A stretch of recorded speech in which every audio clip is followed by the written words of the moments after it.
నమస్కారం అండి.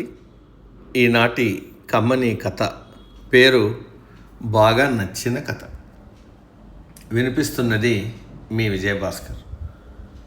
ఒక ఊరిలో కొత్తగా పెళ్ళైన జంట ఒక పూరి గుడిసెలో కాపురం ఉన్నారు. అతని భార్య అందంగా ఉంటుంది, పేదరికంలో ఉంటారు. రోజు 6 బయట వంట చేస్తూ ఉండేది ఆమె. ఆ ఊరిలో ఉన్న మగవాళ్ళంతా ఆమెను చూస్తూ ఉండేవారు. భర్తకు ఇదంతా చూసి బాధగా అనిపించేది. అలా భార్యతో ఒకరోజు ఇలా అన్నాడు, మనం చేసేది కూలి పని కదా, ఈ ఊర్లో పరిస్థితి బాలేదు, వేరే ఊరు వెళ్ళి ఇదే పని అక్కడ చేసుకుందామంటాడు. భర్తను గౌరవించే భార్య కనుక సరే అని ఉన్న సామానంతా సర్ది ఒక ఎద్దుల బండిలో వేసుకుంటారు. ఇంకా ఏమైనా ఉన్నాయా అని భర్త అడుగుతాడు.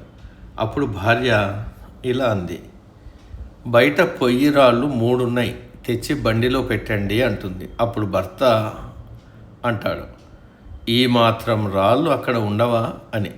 అప్పుడు భార్య అంటుంది, ఈ మాత్రం చూసే మగవాళ్ళు ఆ ఊరిలో కూడా ఉండరా అంది.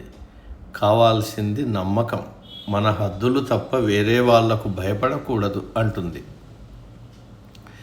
భర్త అప్పుడు అన్ని సామాన్లు దించి అదే ఊరిలో కాపురం ఉంటారు. భార్యాభర్తల బంధం నమ్మకంతో ఉండాలి. ఒకరి పట్ల ఒకరికి గౌరవం, ప్రేమాభిమానాలు ఉండాలి. డబ్బు పిచ్చి మీద పిచ్చి కాదు. కట్టుకున్న భార్య శరీరాన్నే కాక మనసుని, ఆమె మానసిక సౌందర్యానికి ఆరాధ్యుడై, తోడై, ఆమెకే నీడై నిలిచి జీవితాన్ని గెలిచే ప్రతి భర్తకి, భార్యకి నా సవినయ వందనం. సమాప్తం.